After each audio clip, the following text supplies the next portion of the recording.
what is the issue in a way is that there are a small minority of people there, but who have made themselves into what appears to be a bigger political voice. Okay.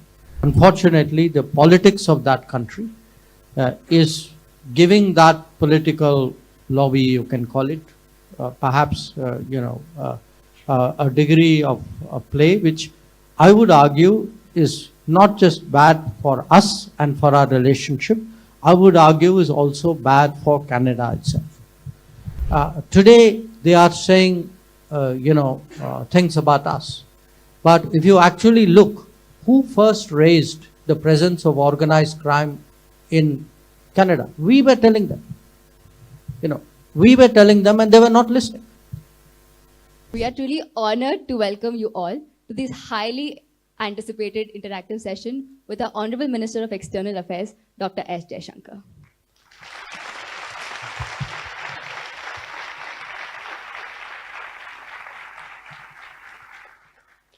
Dr. Jaishankar has been a key figure in shaping the foreign policy of India and strengthening our global presence. We are truly privileged to have an opportunity to be interacting with him candidly and to gain his insights. We are truly honored to have you with us, sir, today. Before we begin,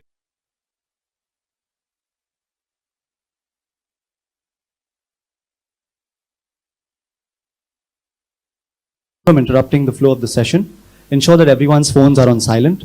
And thank you so much for your cooperation and being with us here today. So we've heard that a lot of people have cancelled their travel plans to be here for today's session. I'm sorry about that. So we look forward to an interesting, enlightening, and an insightful exchange. Thank you so much, sir.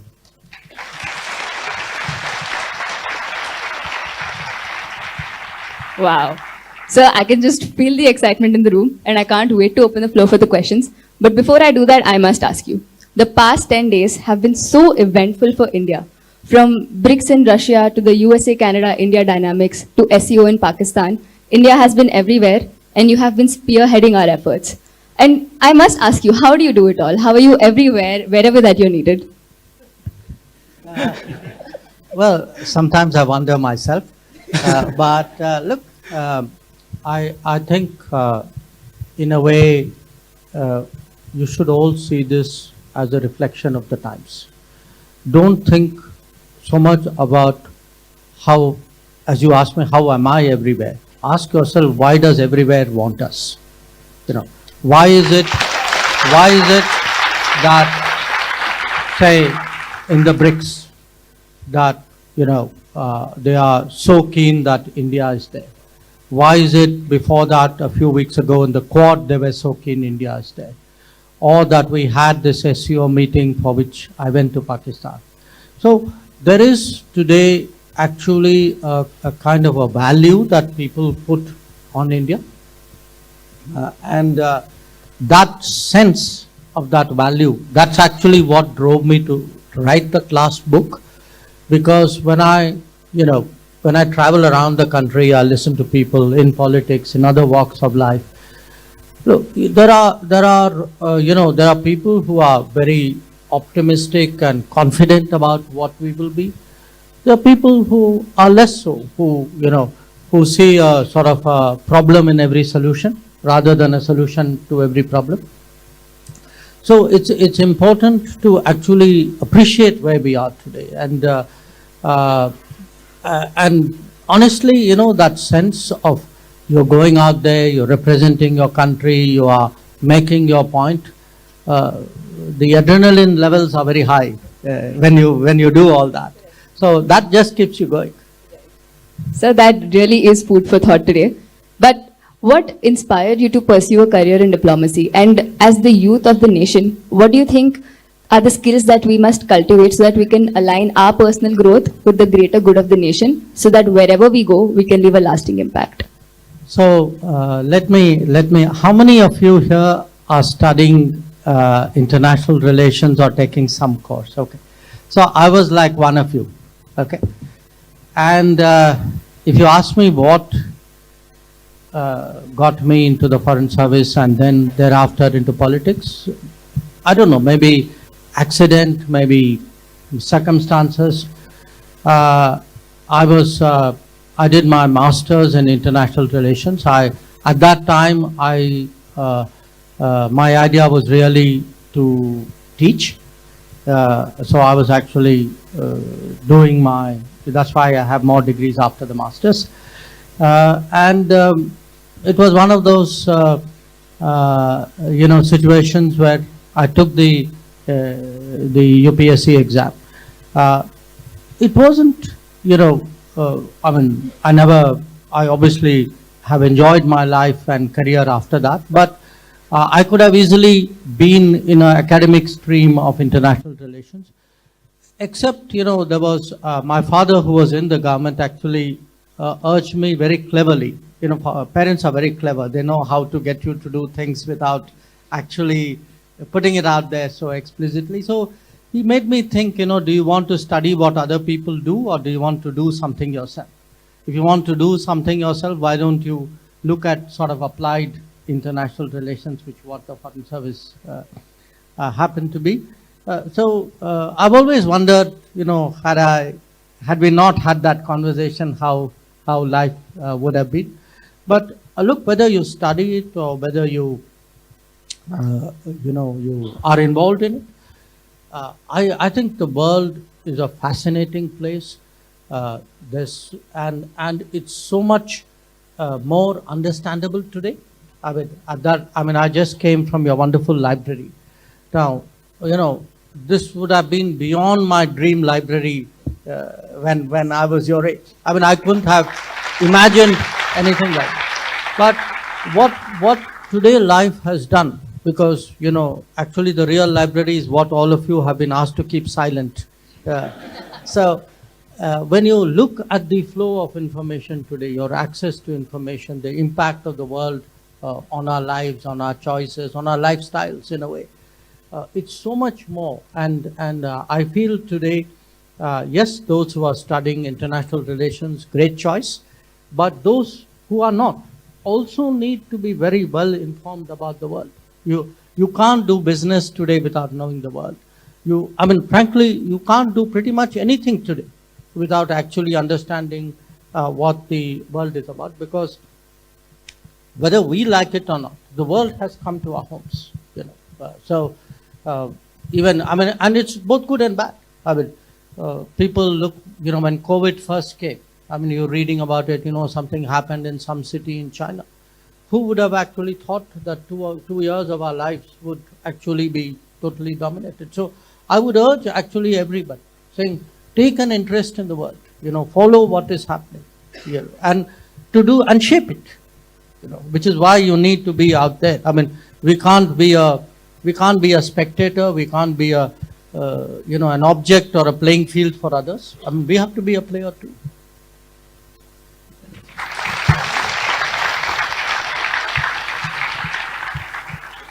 Thank you so much, sir, for that response. I believe there's a lot to take away for our students, especially for the ones studying international relations.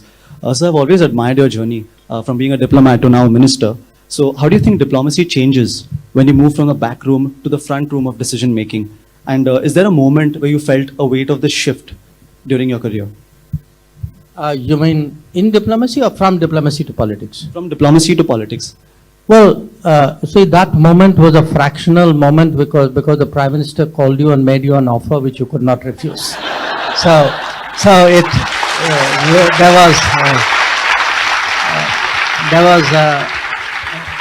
You didn't have, very much to think about there.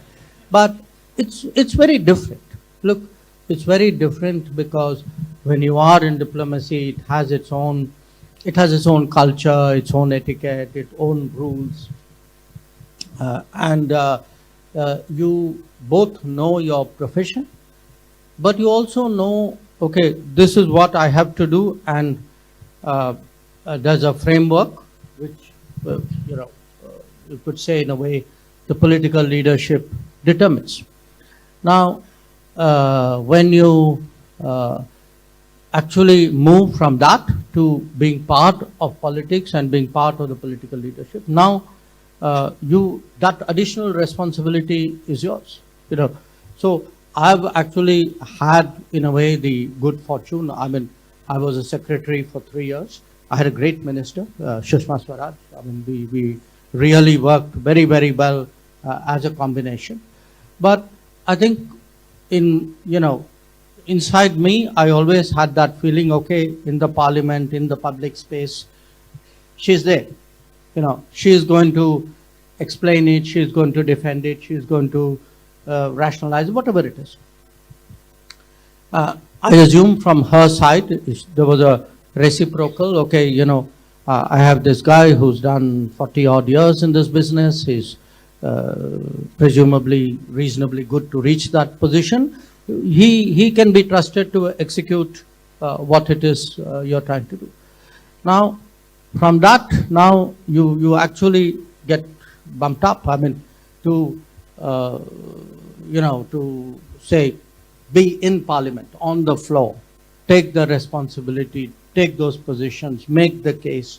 It's very different. It's a really, in a sense, a jump up. And the other difference is, when you are political, you are actually far more, I'd say, interdisciplinary. I mean, when you are in a particular profession, it's very natural to know that profession, and your world is that profession. But if you are in politics, politics has no limitations. It's a profession. It's a domain without a boundary. So it could be health. It could, you worry, how will this impact economics? How will it have, let us say, deal with health or food or law and order? So you get a much broader perspective, and even being in politics, dealing with, to me, honest, I've had 2 post-career education experiences, okay? One was to work a year with the Tata Group, which was a paid MBA of the highest quality you could get. They actually paid you and you actually learnt a huge amount. The other is actually being in politics and being in the cabinet. What you get from the Council of Ministers, from the cabinet, from actually, even an election campaign is a huge educational experience. I mean, every day you pick up something you didn't know that morning.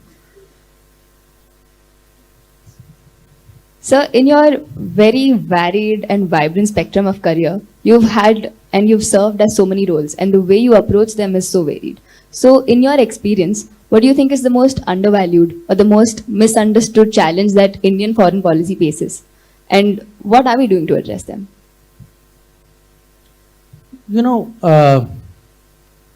I feel, look, we have both an advantage and the all that goes with it in terms of being an old civilization. In many ways, we are very assured. When you deal with other nations, often they don't have that history, that culture, that sense of themselves, those traditions, which we do.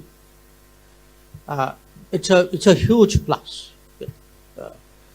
But at the same time, what it does is, it makes us sometimes very self-satisfied, self-absorbed. I mean, we are there. I mean, we've been there forever. Okay, things happen around the world. So what? But it's important, I think, today. You look, the world is not just more connected. World is also more competitive. When the world is more competitive, you've got to be out there making your case, fighting for your rights, pushing your interests. And that, the very thing which works for you in many ways, you have to sometimes get over that feeling, well, everybody will understand us anyway. They could, but you have to work at it. So it's, I think, important to have that very strong competitive sense. And what I say this, and I'm actually not saying it just to please all of you, though I'm sure you will be. Actually, India today, when I look at young people in India today, I think they are far, far more competitive than, every 10 years, every decade. If I say, okay, 2025, where are you? 2015, 25, 1995. You can actually see the society change. You can see people are better informed. There is a sharper sense, not just about their own line of work or their own subject of study, but generally aware. But more than that, they are much. There's a spirit in the country today. I think there's a spirit in the country today which is much stronger. It was always there.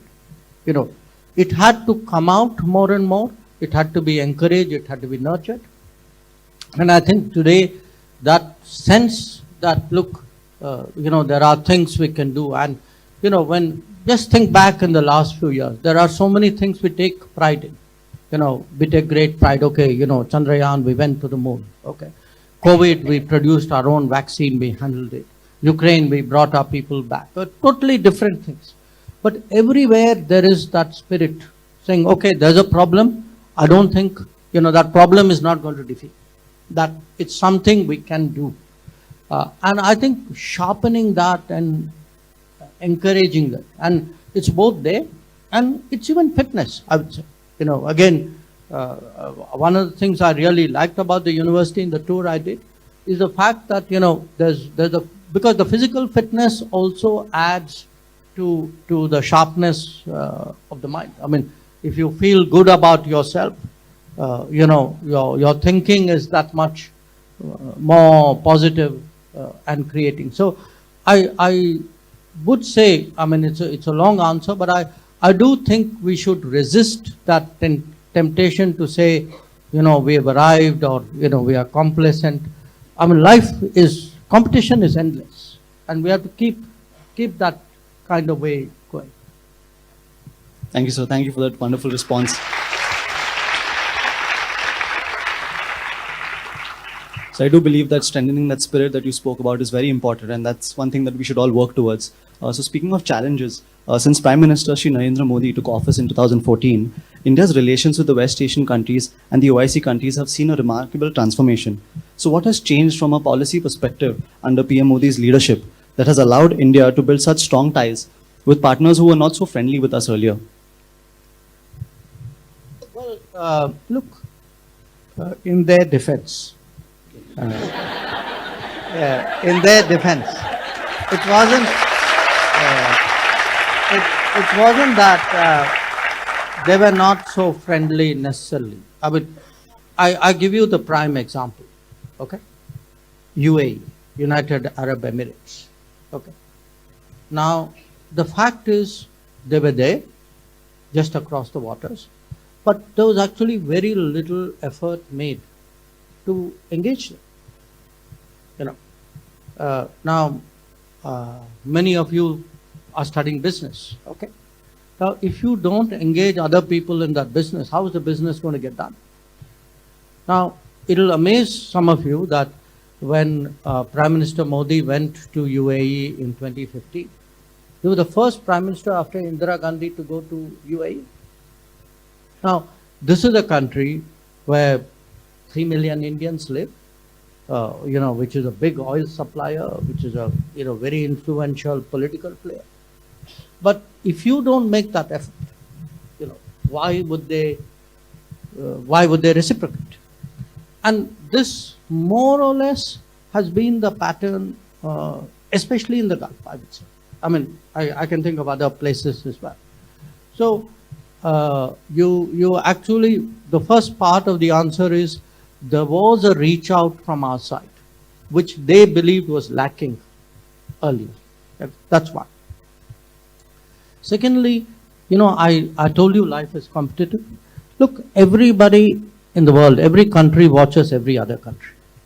If you're doing well, I mean, it's like students in a classroom.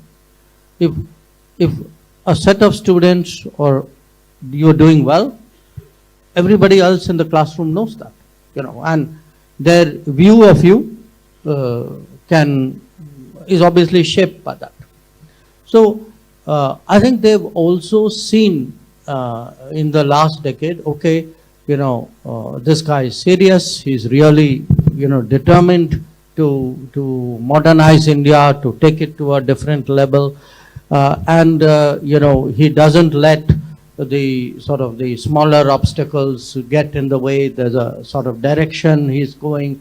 So I think a lot of it is their assessment of what is happening in India. So if their view is that, well, this is all talk, then they wouldn't be responding. If they believe, no, actually, he's walking the talk, things are happening, the infrastructure is changing, the new capability is coming, the economy is picking up, whatever. I mean, you take the parameters of the judgment. So I would say reach out, number one, an assessment of the changes in India too. The third, I would say, in a way, we are also contributing more. The image in the Gulf a few decades ago would be very much more of like blue collar labor, would be and trade, people in small trade. Okay. Today, I mean, my most recent visit was to Saudi Arabia. You meet people who are running multi-billion-dollar businesses there. People who are in the core industries, someone who's into the new city they are building, someone who's doing big things in the oil refining sector. So the sense today, the changes of India, the capabilities of India, all that is also getting reflected in India. So I mean, across about 20 years ago, this idea, when Y2K happened, this idea that Indians are techies, this became an image. Okay. Now, today, if you go to the Gulf, it's actually the Indian professional, the Indian engineer, the Indian doctor. Most of the big public projects, you will find somebody either individually or as a company from India. You would have all seen Burj Khalifa, okay, or at least seen pictures of Burj Khalifa. Now, when you actually see, okay, you will see Indian companies have had a contribution of that. So that's also changed the way people look at us. And then there is finally, that sense of confidence today that in difficult times, when you come under pressure, the feeling is, yes, today India will stand up and speak its mind. That it won't go with the flow, it won't be timid, it won't be silent, it will stand up for its interests. I think it's a mix really of all of this. Thank you so much, sir. Thank you for your response. Shall we open the floor for questions?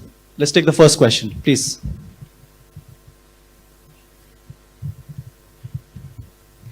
Good morning, sir. Firstly, thank you so much for this wonderful opportunity. It's an honor to be interacting with you today. So my question is, how would you trace the importance of informal interactions during high-level meetings in shaping diplomatic decisions? Have you had any instance or instances that you can perhaps share with us where an unexpected conversation or an informal conversation has shaped a decision? Can I take 3 at a go? Yes, sir, sure. 3 questions. Yes, you can do that. Can we have the next question, please? Another one? Somewhere from here?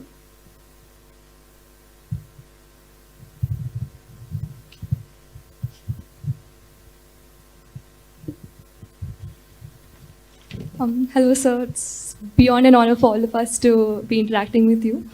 My question for you is, what are some of the critical skills or mindset shifts that you would want aspiring diplomats to imbibe, but which traditional diplomatic training tends to overlook, particularly in India's context of shifting from non-alignment to multi-alignment? Let's take one more. Can we get someone from here? Your direction is all that way. So after this, Somewhere we'll you, take one will from get the a right as chance well. when she's calling. Yes, we'll move to the right as well. Yeah. Hi, sir. This is a very surreal moment for me to be asking you a question. So, I wish to ask you a question about the Maldivian situation and Indo-Maldivian relations. So, despite the successful political maneuvering and the diplomatic success that we faced with Maldives recently, it's pretty evident that Maldivian-Sino relations have evolved after the introduction of the BRI. So, how does India perceive this, especially with regards to the security of the trade routes in the Indian Ocean region? Thank you. Good question. So let me do one thing. Let me take the first two questions together because I think there's a degree of overlap out there. So the first question, how much do informal interactions count? I think an enormous amount, an enormous amount because at the end of the day, both diplomacy and politics, and I would even say to some degree business, these are people's activities. You're actually engaging somebody else with an argument or with an interest or with an objective, and the better you read them and the more comfortable you are with them and they are with you, the chances of your success are that much higher. So what we do is, now you don't, again, like in business, you don't go to someone when you actually have that business.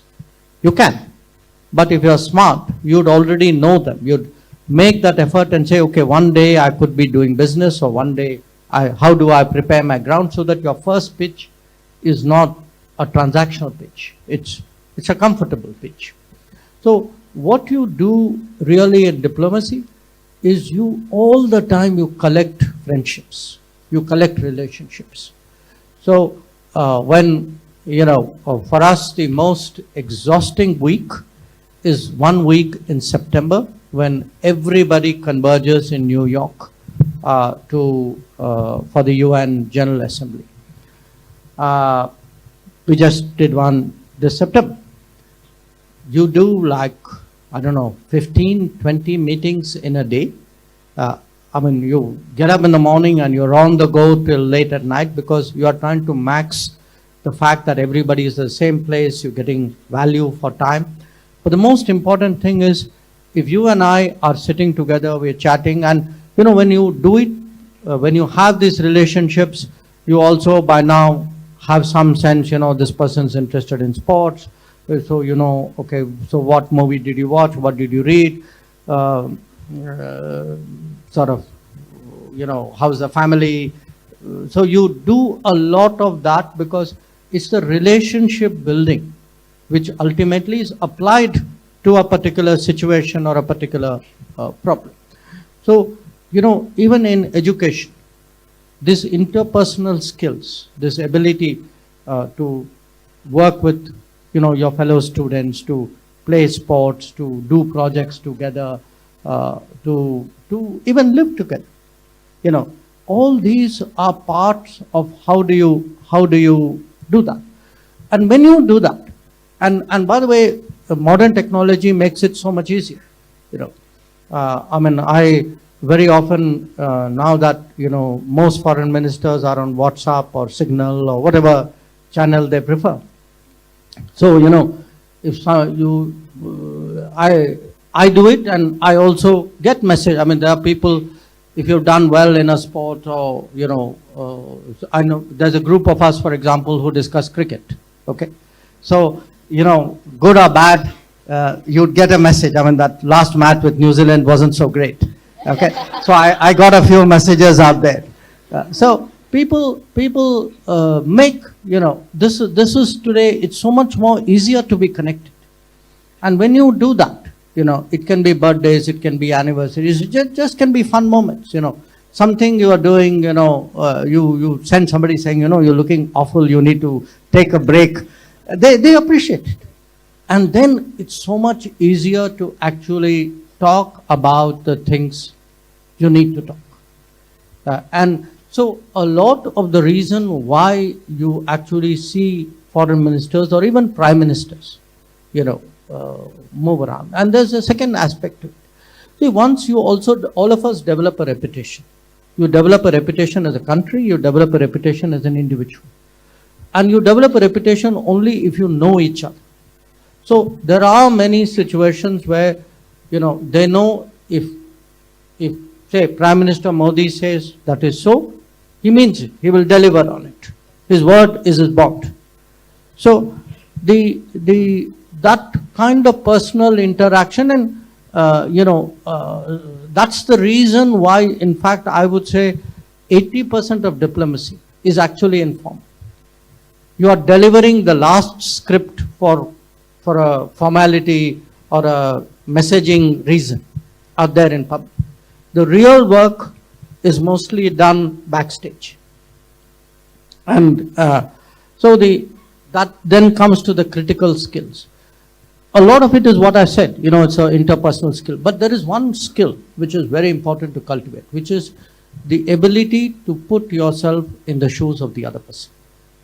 If you can figure out anybody you are dealing with, you are talking to, try to think like them. Try to figure out why are they saying what they are saying, what could be their objective. It's also a great skill. And that to some extent, within our own society is one level of skill. But if you're dealing with the world, you have to have that cultural ability, because different cultures do think differently. Somebody in China or Japan or Russia or America doesn't, their algorithms up there are very different from ours. Okay. So how do you actually rapidly transpose your thought process onto theirs?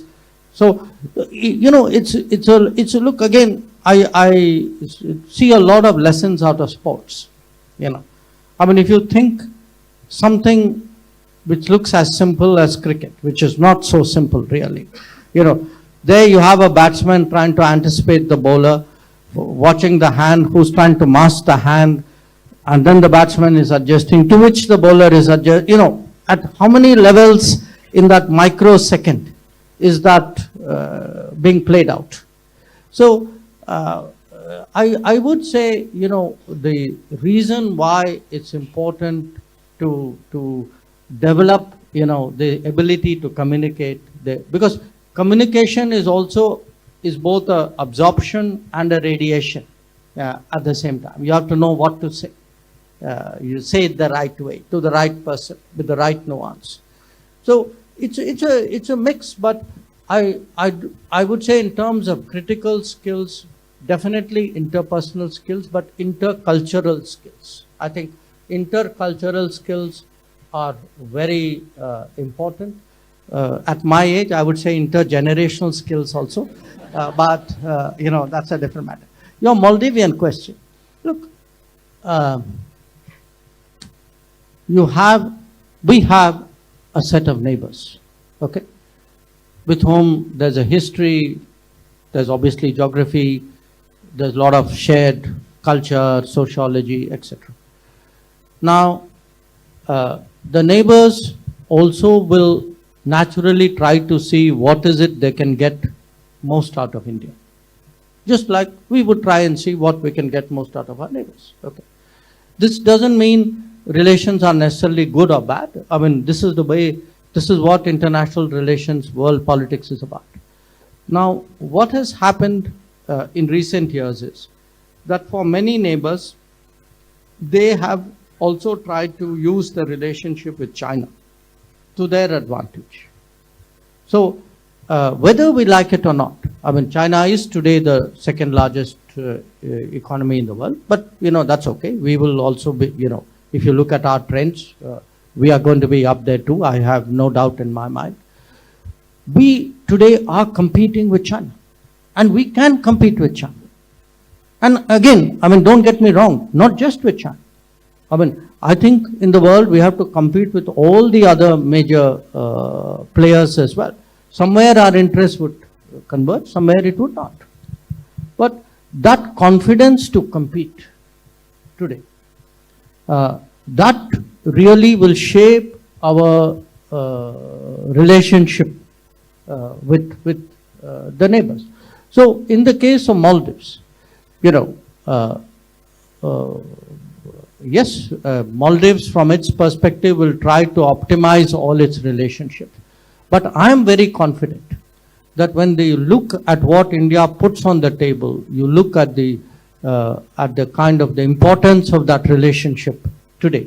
You know, they import so much of their essential needs from India on a very special dispensation that we give only to Maldives. There's no other country. You know, there are many things which we don't export, but we give a carve out only for the Maldives.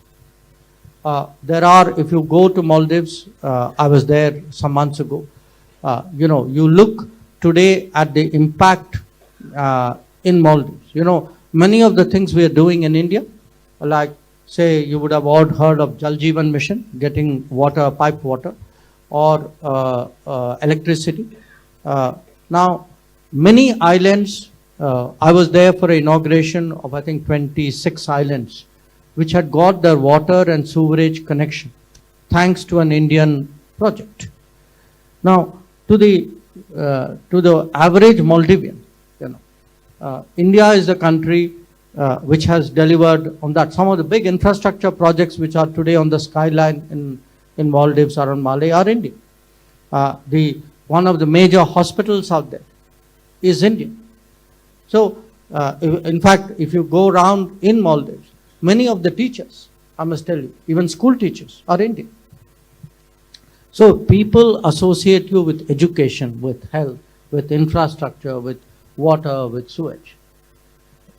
I mean, it's going to be very hard to really beat that branding. So yes, there could be competitive offers, but I don't think we should be, you know, sort of timid or hesitant or underconfident. I think today this country has the ability to compete. We have shown that. And you spoke about Maldives. You know, you should look at Sri Lanka. That in Sri Lanka today, every Sri Lankan knows. You know, even people who historically were critical of India, today they will come and tell you that, look, we know one thing, that when the entire world threw up its hands and, you know, they were literally running out of food, they were running out of electricity because it was fired up by oil. You know, they were in such dire straits. Everybody knows that who came forward.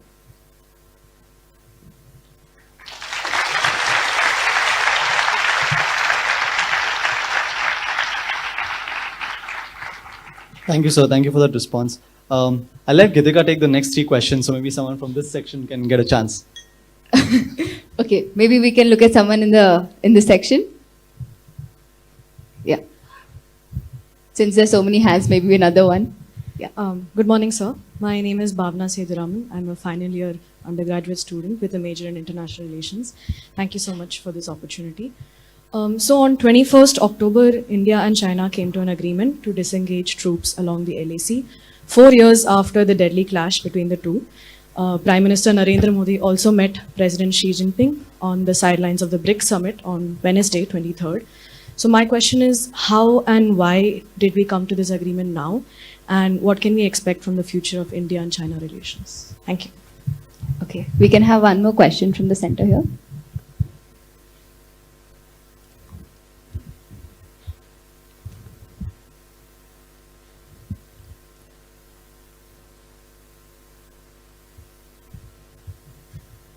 Hello, sir. My name is Devansh, and it's an absolute honor to meet you.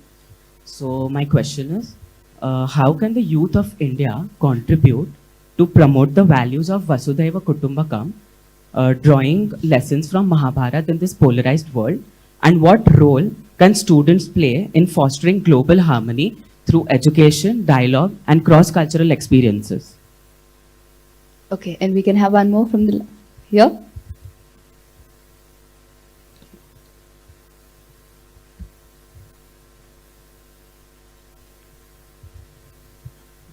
Hello, sir. I'm Pat, and it's an honor to interact with you. So my question is, as we know in the recent light that Bangladeshi thing about the politics. So what is India doing to, I mean, engage with the new political establishment in Bangladesh, particularly if the new government, if they maintain a distance from us? Thank you. So let's start with the China question. If I can just kind of roll that back a bit, you know that from 2020, the situation in the border has been very disturbed, and that's had a negative, understandably, a very negative impact on the overall relationship. Now, since September 2020, we have actually been negotiating with the Chinese on how to find a solution. Now, there are different aspects of the solution. There is immediately the most pressing one is what you call disengagement, because the troops are very, very close up to each other, and the possibility of something happening, God forbid, is there. So that's the sort of the first set of issues. Then there is what is called de-escalation, which is because there's been a troop build-up on both sides. You know, they built it up, we responded. And then there is the larger issue of how do you manage the border and how do you negotiate the boundary settlement. Right now, everything that is going on is with respect to the first part, which is the disengagement part. At some places before, after 2020, we came to understandings of how the troops return to their bases. But there was one significant segment which was relating to patrolling, you know, where there was blocking of patrolling. And that is what we have been trying to negotiate now for the last 2 years. So what happened on October 21st was that in those particular areas, Depsang and Demchok, we came to the understanding that there would be patrolling would be resumed on how it used to be before. You know, I mean, the people are still writing about it, but I think people need to be patient. You will see it play out in the coming days. Now, this was important because it was then an affirmation that, okay, if we can actually do the disengagement, then it's possible for the leadership level to meet, which is what happened in Kazan during the BRICS. Where do we go? I think it's still a little bit early. We have to wait for things to obviously settle themselves. Because after 4 years of a very disturbed border, where peace and tranquility has really been shattered, it will take naturally time to sort of rebuild, a degree of trust and a sort of a willingness to work with each other. That's I think natural. So it's important. Look, if today we have reached where we have, there are two reasons for it. One, a very determined effort on our part to stand our ground and make our point. And, this would only happen because the military, was there in very, very, unimaginable conditions to defend the country. And the military did its part and diplomacy did its part. And the second is because actually in the last decade, we have also improved our infrastructure. Because part of our problem is that we in the earlier years, we have really neglected the border infrastructure. So when you put in more resources, because today we put in, I would say, almost 5 times annually the resources, maybe more than there used to be a decade ago. And that's showing results, and that enables the military actually to be effectively deployed. I think the combination of all of this has led to where it is. I would say, in all honesty, I would be patient. I would wait to see how this goes on. But when Prime Minister and President Xi met, at that time it was decided, okay, the foreign ministers will meet and the national security advisors will meet and see how this is to be taken forward. On the second question, Vasudhaiva Kutumbakam, look, you specifically asked with regard to Mahabharata. I mean, my whole idea that the world, you need to be world aware, that the world is coming, so it's better you understand it fully. And we shouldn't do it out of compulsion. We actually have things to contribute. We can make literally the world a better place, culturally, lifestyle-wise, security-wise, economically. So we have things to contribute, and I say today that, when I travel around the world, many countries have turned their back on the world. That if you go to, especially to a lot of Western countries, you have political debates there, which are very hostile in a way to the world. They see the world as somehow threatening.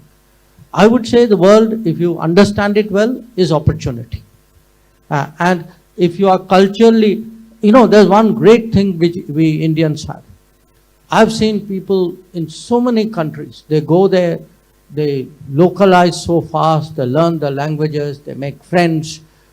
We have this cultural ability to work with other people and other cultures.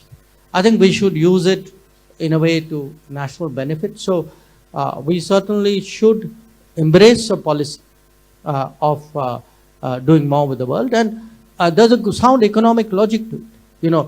There is today a huge demand in the global workplace. Yesterday, before taking the plane, Chancellor Schulz of Germany was there in Delhi. He was in talks with Prime Minister Modi. And, he was singing the praises, really. The Germans were talking about Indians in a way in which really all of you would have been very proud. And one of the things which the Germans said is, look, every year we give about 20,000 work visas. We've decided to scale it up to 90,000. So, because there is today a global workplace. There are people want talent, people want those skills. This could be in very tech-related areas. It could be equally, they need more doctors, they need more nurses, they need more health workers, they need more chartered accountants.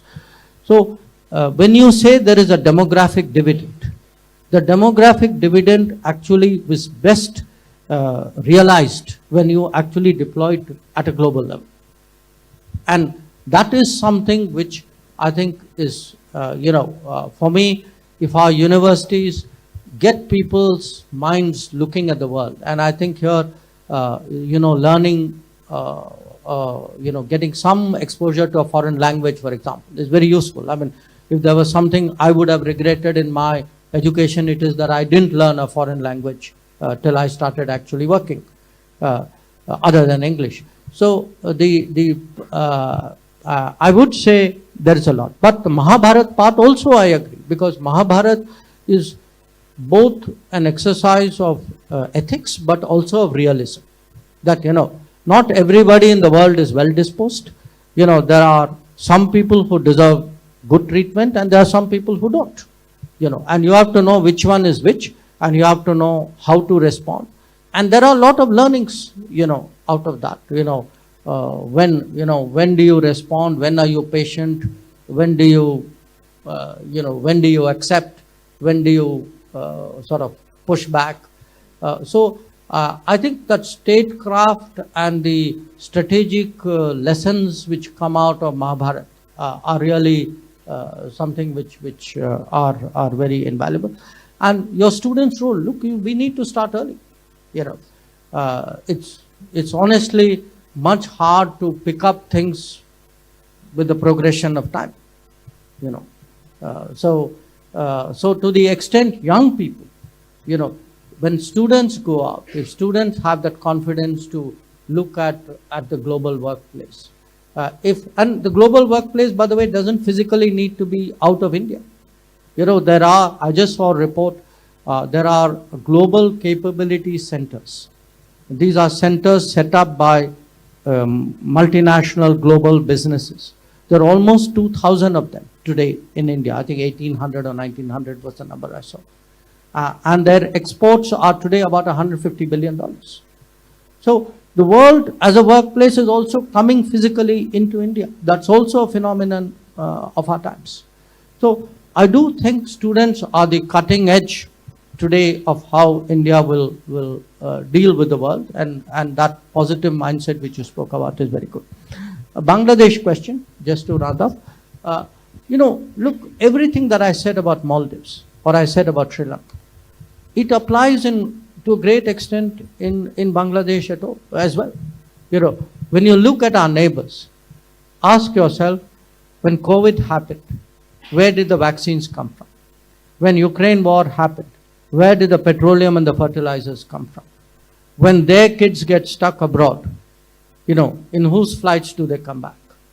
When you look at medical tourists, when you look actually at the volume of trade, when you look at the logistics, that today many of our neighbors, you know, they take power from India, they sell power to India, they buy fuel from us. So then, you know, the more the neighborhood is kind of bound together. I think the logic of economics is today creating that.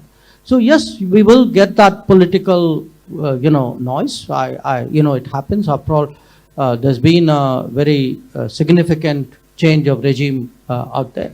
But I also think we should not, sort of be so carried away that we forget that there are some very basic fundamentals which actually bind us together.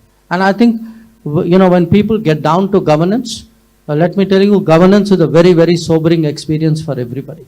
There is a reality check which comes from governance, and I have every confidence that, look, our relationship the fundamental soundness of that relationship will assert itself.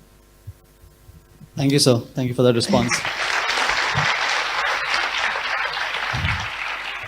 So very wonderful answers on China, on Mahabharata, and on Bangladesh as well. I'd also like to tell you that at Flame, our educational philosophy encourages our students, in fact, to be global citizens with a global outlook, while at the same time being rooted in the Indian tradition. And congratulations on the positive developments we've had with China. In fact, when I was studying international relations, there was a Chinese proverb that I heard that two tigers can't share the same hill. So I hope that someday we could.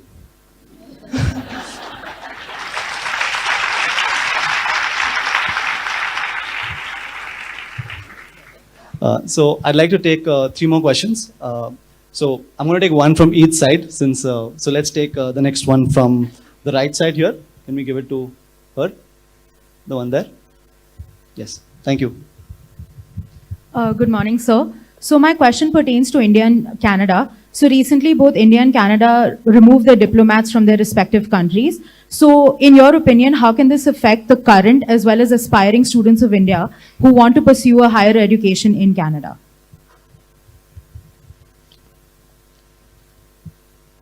Let's take the next one from the left here.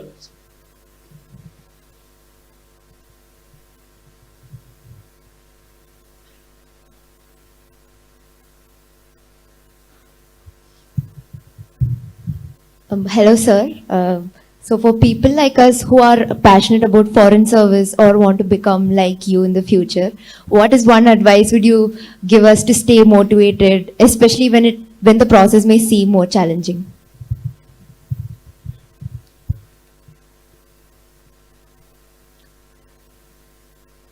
Okay, and let's take one last one from the center for balance. Come. Someone from here?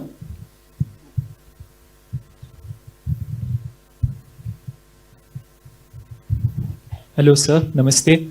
So it's a privilege to be speaking with you here today. So my question was on the future of the multilateral system. I mean, there are n number of international violent conflicts happening right now, and while India is doing a lot to respond to them, the current multilateral system, to be frank, seems paralyzed to respond. A lot of countries like India has advocated for reforms, particularly in the UN Security Council. but there just seems to be more challenges than we thought so. So what are those challenges, and what would ideally a reform multilateral system look like? Thank you. The Canada question might be a place to start. Look,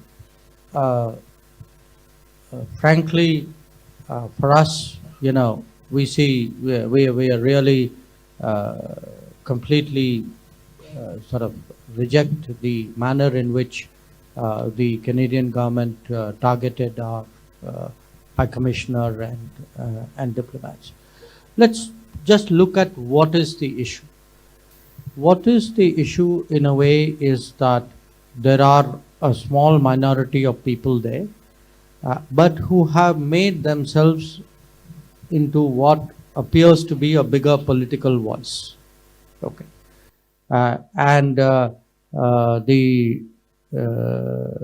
Unfortunately, the politics of that country is giving that political lobby, you can call it, perhaps, a degree of play, which I would argue is not just bad for us and for our relationship, I would argue is also bad for Canada itself.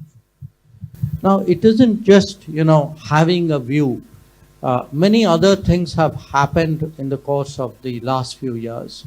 And as a result, whether it's a kind of people who have gone there, the kind of activities which have been permitted out there, all these have actually had a negative impact on themselves.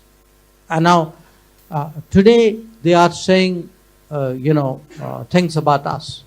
But if you actually look, who first raised the presence of organized crime in Canada? We were telling them.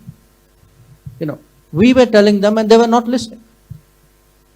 So today, they make out as though, there's this thing happening out there, but it's happening because of a permissive atmosphere over a long time. But I do think that this is an issue with a particular political phase or a set of political forces. We would certainly not, hope that, we would certainly hope that, more sensible, more sober, more responsible thinking asserts itself. Both countries have a big economic relationship. You mentioned students. There are people of Indian origin who live out there. In fact, unfortunately, because of the security threats to our embassy, to our High Commission, even their travel got impacted, which we have, now sort of stabilized. So we certainly on our side,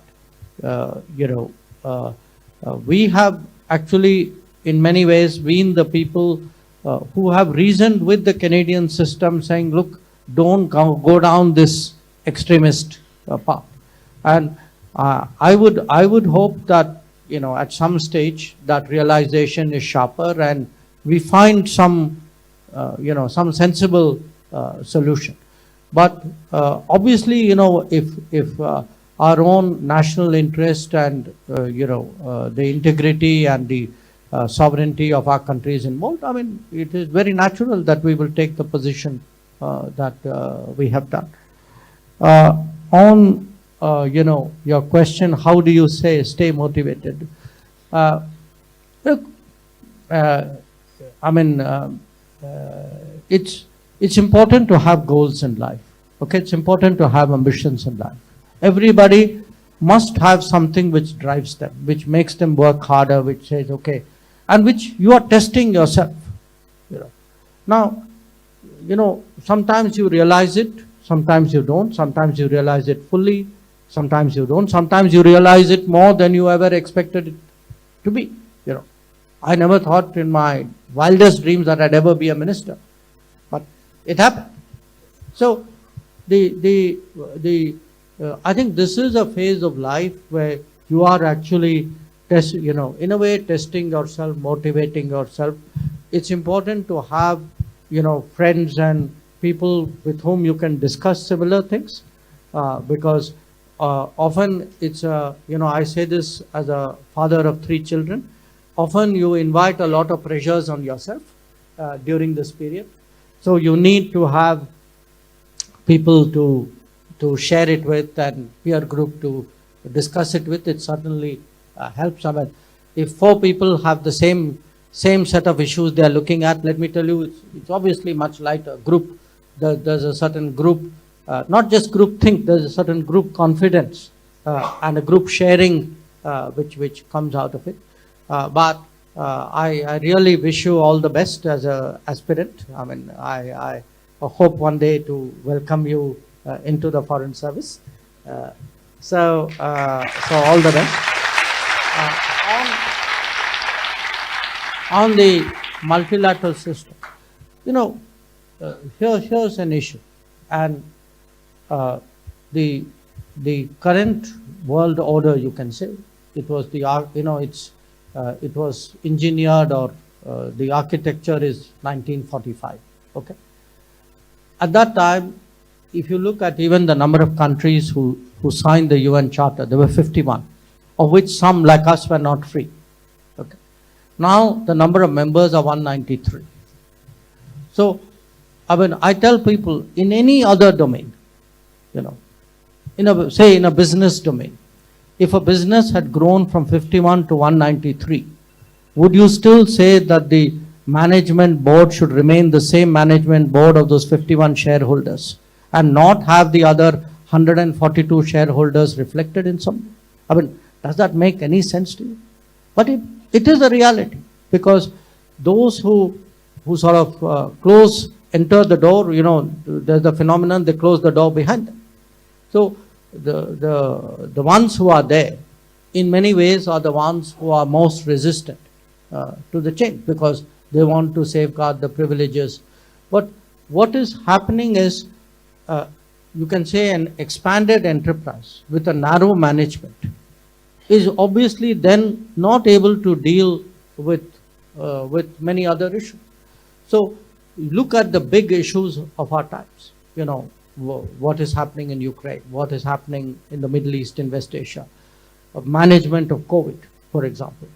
Now, in all of these, what happens is, if the bulk of the countries feel that those in the room really don't speak for us, that they have their own interests, they have their own history, then you do your own thing, And those 5 also today are in a situation where they're continually blocking each other.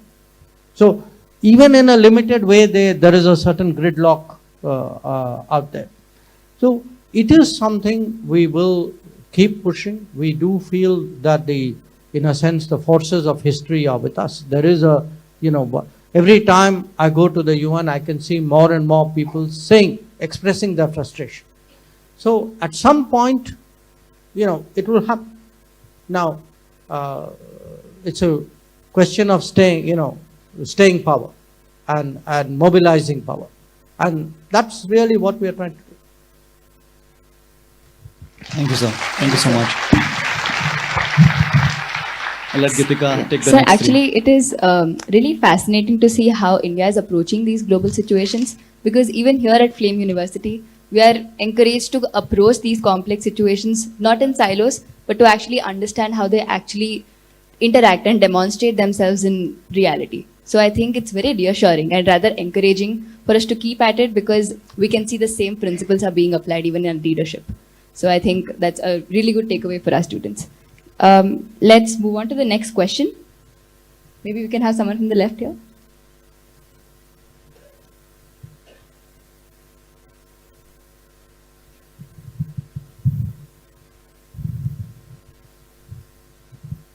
Good afternoon, sir. It's an honor to be interacting with you today. My question is, do all countries currently see India as the voice of the global south? And if so, then how can we see India advocating for these countries further? Okay, we can have a question from the right.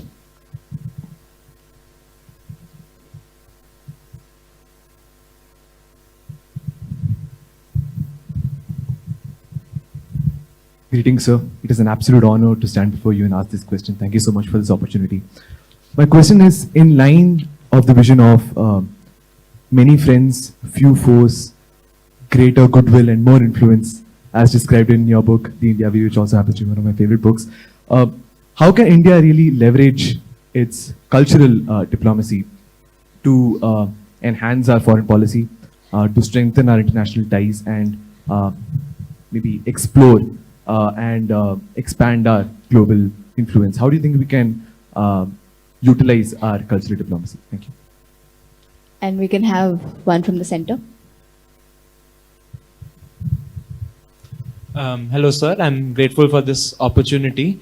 My question is in a slightly different light from the others. So for we live in a globally connected world, and for those of us who maybe do not have a background in, let's say, international relations, we also play a role in shaping the image of the country through social media platforms, content creation platforms, and all of these technologically enabled sources. So how can we act as responsible citizens, and what's the most crucial thing that we should be keeping in mind when we're involved in these sorts of platforms?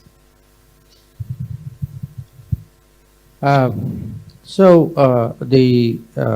first question on the voice of the global south. I think, what do we actually mean by the global south? We largely mean countries who were colonized, who got their independence, or who are still developing, who would be largely a low-income country. Okay, because we sometimes get into this debate, people ask us, not always in a well-meaning way, okay, define global south. So there's those who are from the global south know they are from the global south because of all these experiences and criteria. Now, do we speak for most of them or all of them? I won't say, I'd be fair. I would say they have a high degree of trust and expectation in India, and with a reason. I can give you 3 examples. In much of the global south, the developing world, people do remember that during COVID, when the developed world was actually stockpiling vaccines, many of them got their first vaccines from India. And they got the vaccines from India when India was still vaccinating its own people. I cannot overstate to you the emotional impact of this on the world.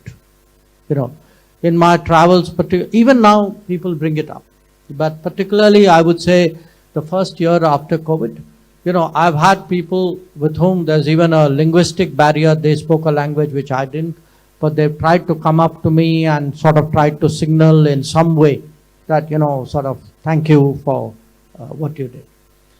There are people who've been much more expressive about it. In fact, if you see, there are many world leaders, you will see them on YouTube, who really, and many of them actually become emotional talking about it. And that sense at that time, that look, the developed world turned its back on us, and were it not for you. Because for a lot of these were very small countries. These were countries where 100,000 doses made the difference between life and death and survival of that particular society. So that was one example.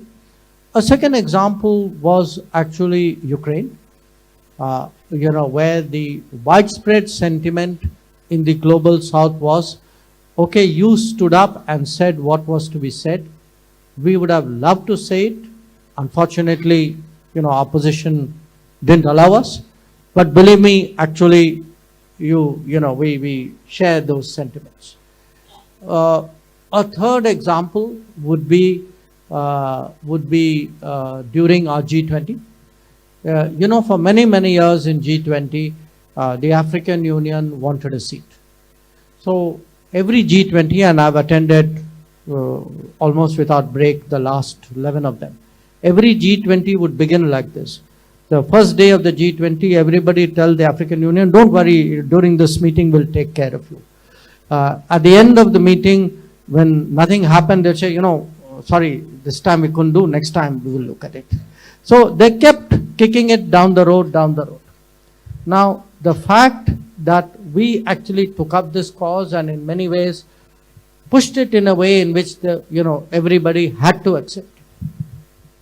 So, for a lot of especially the African countries, they do think that India has a sort of India has a conscience, India has a standing, India has a confidence today to put that across, take this up in a very public way, and at the end of the day, for them, it's like you are such a large country with all those attributes, that is what, in their minds, the voice of the global South is all about.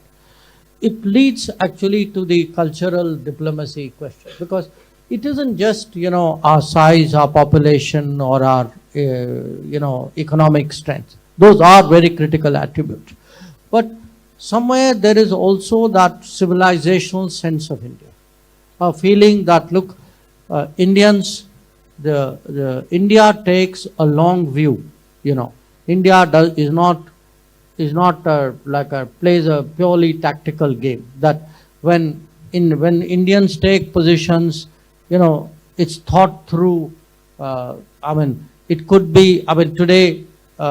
It could be when we are trying to urge a kind of a dialogue or diplomacy when it comes to the Ukraine war. Or it could be when we, advocate something like millets or, yoga.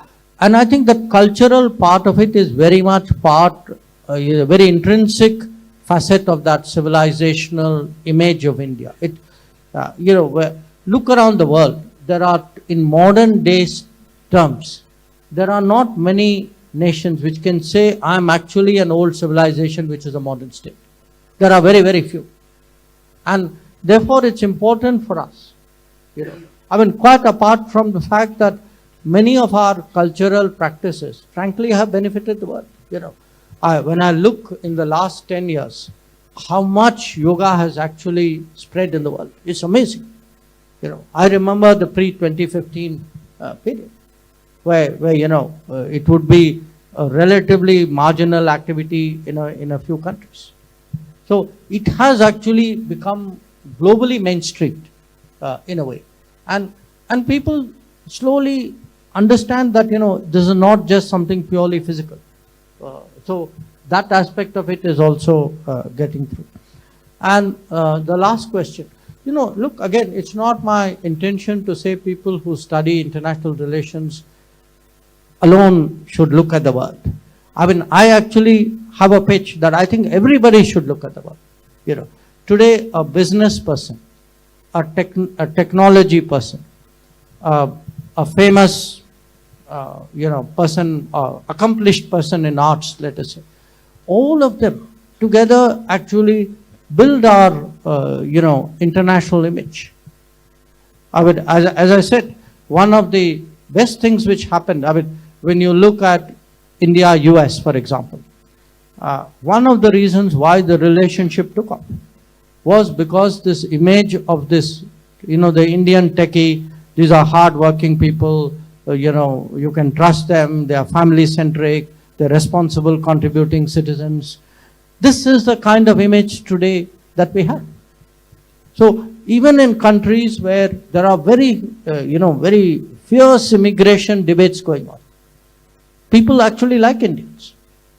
So I would argue that today, yes, people who obviously make IR a specialty have a particular attachment or expertise. But I would argue that in every profession, whatever you do, it's important to know the world. That if you look at the good periods of Indian history, our best periods were those when we actually forayed out and we understood the world. Some of our worst mistakes in history was when we didn't understand what was happening in the world, and we kind of allowed, vulnerabilities and situations to arise. Thank you, sir. Thank you for that response.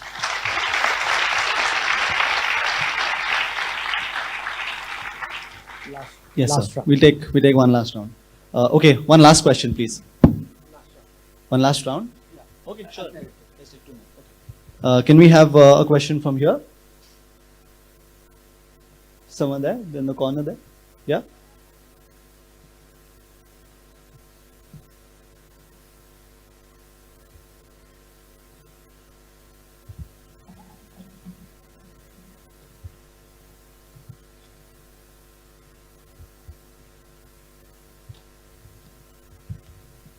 Namaste, sir. It's an honor to be talking to you. My question is that we read a lot of books, and I read a lot of books, and I have read your book. My question is, what books do you read, and what are your recommendations for us?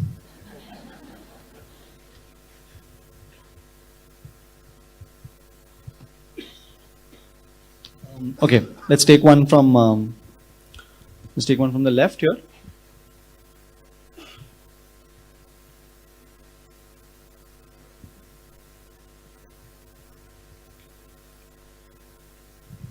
Hello, sir. Thank you for interacting with us today. So my question for you is, as India-US plan to expand their collaborations in terms of technology, health, or defense, what are some key areas where you see potential for growth, and what are some challenges that you think we need to navigate upon? Okay, and let's take one from the center here. That's the last question.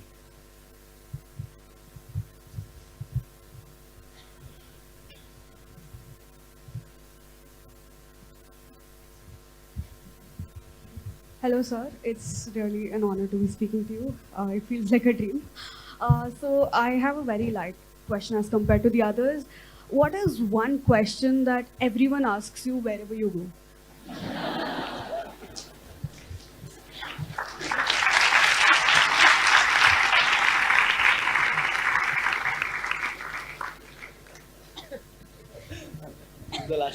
That's a really hard question. So, look, I'm really very pleased to hear you say that about the books, because it's a great habit, and even one of the nice things I must tell you about being a foreign minister or being a diplomat is, when you do these long plane rides, you spend a fair amount of time in airports, and you have those jet lag hours where you get up at 2 o'clock and can't sleep till 6. Books are a great help. People today get information in different ways. I think it's partly, as I said, it's intergenerational. Someone like me still primarily uses, I do a lot of surfing of stuff, but still for deep understanding, I would say, of a particular issue, it would still be very much books. A lot of what I read is like history, or current affairs. By the way, again, one of the things you've got to do as a minister is also to release people's books. Okay, that comes now. I have a caution. I normally don't release a book if I've not read it, because you don't know, what you may end up. So now here's the good part of it. So the more people press you to release books, more books you actually end up reading. So at the moment I'm in the midst of and sometimes I carry more than one book at a time. So I'm actually working on a set of books which I have to be releasing soon, so I won't actually give you the name.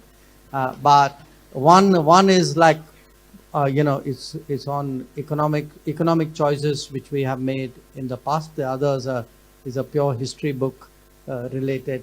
Both will make news in their own way, I think. The India-US, you know, I do think that this relationship is now coming into its own, and it's got many strong things going for it. Somewhere there is today a certain fit which has happened. It's happened for a variety of reasons, you know, could be strategy, could be, I would still say it happened most of all because of people. And I'll give you a very interesting number, which I read, by the way, in a book. The number was that when Pandit Nehru first went to America, there were 30,000 Indian Americans. When Indira Gandhi first went as Prime Minister to America, when Pandit Nehru went, it was 3,000. When Indira Gandhi went, it was 30,000. When Rajiv Gandhi went, it was 300,000. When Narendra Modi went, it was 3.5 million. And now it's actually, if you add citizens and non-citizens, it's about, I think roughly people use 5 million as a ballpark figure. Now, it isn't just the numbers, it's also the connect. You know, what kind of people, what are the connects? And here's the interesting thing about Indians, and something we should feel proud of. Look, Indians may go anywhere in the world. They can be extraordinarily successful or not. But whether they are successful or not, they never forget where they came from. So you have many of these hyphenated communities in America, you know, Dash Americans. Many of them actually, not all of them necessarily have a good relationship or a strong relationship back with their country of origin. I think Indians have that unusually strongly. And so to my mind, this people's connect which has happened, it has a great ability to really to shape this relationship. But if you look at other things, I think politically, strategically, even technology, I mean, we are moving into an age of AI, of electric mobility, of drones, of chips, of space, which all needs a certain set of talents and skills. And I would argue that globally, there is a deficit of that.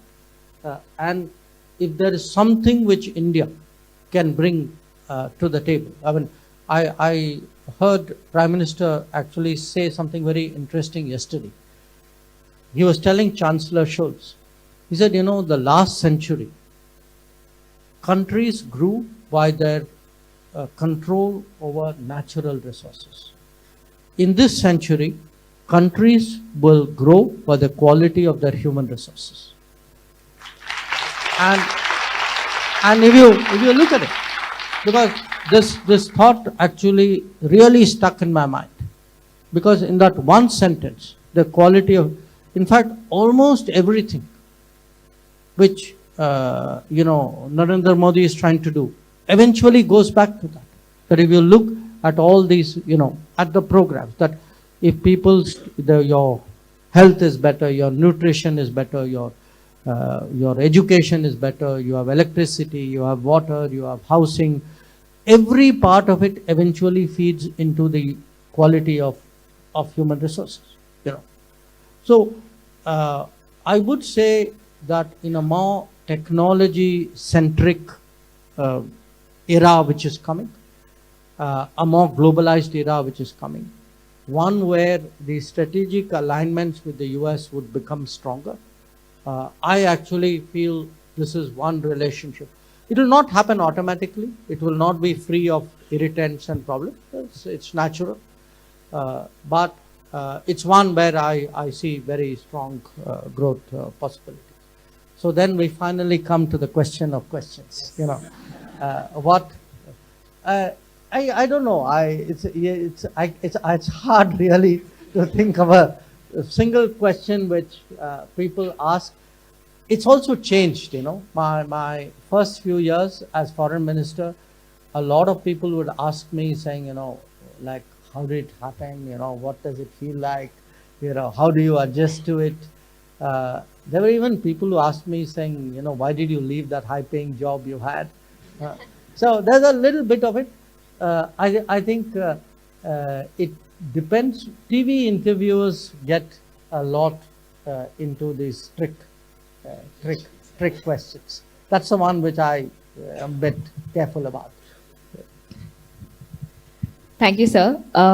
Given that we're on a time constraint, we won't be taking any more questions. But thank you for conversing with us so candidly and bringing to light where we stand as India, where we as the youth of India stand today, and what is the way forward for us. So thank you from the bottom of our hearts for having this conversation with us.